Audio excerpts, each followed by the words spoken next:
ఇప్పుడు జగన్ గారి పరిపాలన ఎలా ఉందండి? 4 ఏళ్ళు చూశారు కదా. జగన్ గారు పరిపాలన చేసినట్టు నాకు ఇవాళ 57 సంవత్సరాల వయసు అండి. అది అంటే నేను పుట్టిన పూర్వం నుంచి కాంగ్రెస్, మరి ఏదో పార్టీకి ఓటే లేదు. వాళ్ళ నాన్నగారి కేసం, అంతకుముందు వాళ్ళ కేసం, అదంతా వేరే విషయం. నేను చూసిన సీఎంలోకి నేను ఒక 5-6 సీఎంలు చూశాను. నాయకులు నేర్మల్లి జనార్దన్ రెడ్డి, కోట్ల విజయభాస్కర్ రెడ్డి, లాస్ట్ కిరణ్ కుమార్ రెడ్డి, రోసయ్య తక్కువ చేసినాడు కూడా. వీళ్ళందరూ చూశాను. చంద్రబాబు నాయుడు గారు చేసింది చూసామండి, ఎన్టీ రామారావు చేసింది చూసామండి.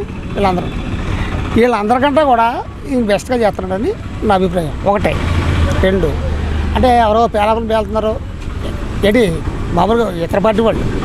మేము కాపులు, మా పార్టీకి ఒక నాయకుడు ఉన్నాడు పవన్ కళ్యాణ్. అతను శుద్ధ శుద్ధిగా ఉంటే అతనికి మేము సపోర్ట్ చేద్దాం. అతను ఎలాగంటే ఈ నారా చంద్రబాబు అన్నవాడికి దత్తపుత్రుడి కింద ధైర్యపడి ఏమండి మమ్మల్ని మా గురించి మా వాళ్ళు ఏమో ఆడో పక్కనమ్మా ఏమండి. అందుకని ఇతను ఏ మహిళ కన్నా సరే ఒక పైసా ఇచ్చినాడు ఎవడో లేడు ఇప్పుడు వరకు. ఏ సీఎం కూడా లేడు.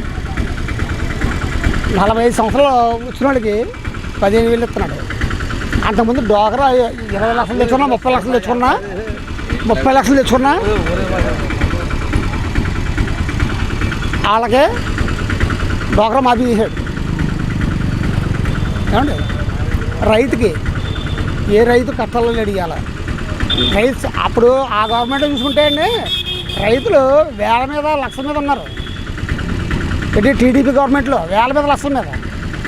ఇప్పుడు కౌంట్ చేయమనండి. ఇప్పుడు ఈ పరిపాలనలో ఈ 4 సంవత్సరాల నుంచి చచ్చిపోయిన ఎంతమంది చూడమండి. దీన్ని క్యాల్కులేట్ చేసి చూడమనండి అప్పుడు ఎంతమంది ఉన్నారు తెచ్చిపోతారు. ఇద్దరు పరిపాలన మధ్య ఏం గమనించారు? దీనికి సూపర్ పరిపాలన అని చెప్తున్నానండి నేను. జగన్ చంద్రబాబు నాయుడు పరిపాలన ఏముందండి, వాళ్ళ కార్యకర్తలు వాళ్ళ మనుషులకే ఇవాళ ఈ పథకాలు ఇస్తున్నాడంటే ఏ పార్టీ లేకుండా ఇస్తున్నాడు. అవునండి ఇస్తున్నాడు కదా. ఇల్లు ఇవ్వనివ్వండి, ఆ అమ్మఒడి ఇవ్వనివ్వండి, కాపు నేస్తం ఇవ్వనివ్వండి, ఇవన్నీ పార్టీ అన్నది చూస్తున్నాడా? లేదు కదా. ఎవరికి చూడకుండా కదా ఇస్తున్నాడు. జగన్ గారు పెట్టిన పథకాల సంగతి అన్ని పిచ్చి పథకాలు అంటున్నారు. పిచ్చి నాకొడుకులండి వాళ్ళు, పిచ్చి నాకొడుకులండి. జగన్ గారి పథకాలు పిచ్చి పథకాలు అన్నా పూగు నాకొడుకు బూతు మాట్లాడుతున్నాను కాదు, పిచ్చి నాకొడుకులు. ఆడిచ్చేస్తుంటే పిచ్చి ఈ ఎదగపోయి ఆడిస్తుంటే పిచ్చి పథకాలు అయ్యే వాలంటీర్ కదండి. సచివాలయాలు వాలంటీర్ల వల్ల కూడా ఉపయోగం లేదని అంటున్నారు. ఎవరికి? జనాలకి. అక్కడ క్యూలైన్లో నుంచింది వాడు వెళ్ళి ఈ పెన్షన్ కోసం, ఈ పూకులాడు ఇచ్చి 5 రూపాయల కోసం అక్కడ నుంచి వాడు వెళ్ళి మధ్యాహ్నం వచ్చేవాడు ఇంటికి. ఇప్పుడు ఈ 2,750 రూపాయలు ఇప్పుడు ఇంటికి తెల్లారుజాకి 4:30-5 గంటలకి తెల్లారకుండా ఇక్కడ పళ్ళుళ్ళు కూడా తీసుకుంటున్నాడు. అవునండి తీసుకున్నాడు కదా. రేషను అక్కడ మళ్ళీ కంప్యూటర్ పని చేయకపోవటం. రేషన్కి వెళ్తే అక్కడ ఆడి దగ్గరికి వెళ్ళాలి, ఆడి దగ్గర కూర్చోవాలి. ఇక్కడ ఇంటికి తెచ్చిస్తున్నాడు. అంటే నేను పార్టీ పరంగా కాదండి, పరిపాలన గురించి మాట్లాడుతున్నాను. ఆడి పార్టీ ఆడు చెప్పుకుంటాడు గొప్పడు, ఈ పార్టీ ఇటు చెప్పుకుంటాడు. పరిపాలన విధానం గురించి చెప్తాను నేను. ఇది అర్థమైందండి. జగన్ గారు వచ్చాక 20 ఏళ్ళు వెనక్కి వెళ్ళిపోయింది ఆంధ్రప్రదేశ్ అంటున్నారు.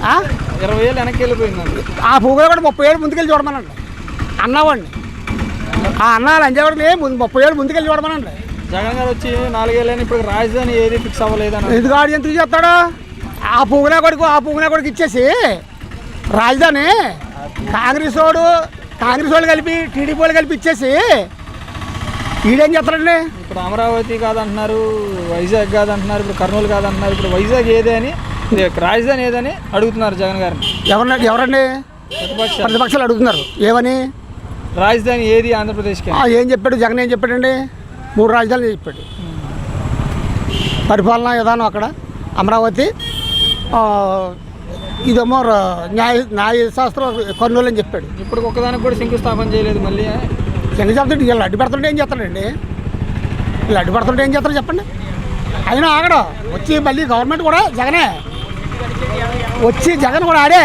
పవన్ కళ్యాణ్ చంద్రబాబు పొత్తు పెట్టిన అవకాశం ఉందంటారా లేదంటారా? ఎవరండి?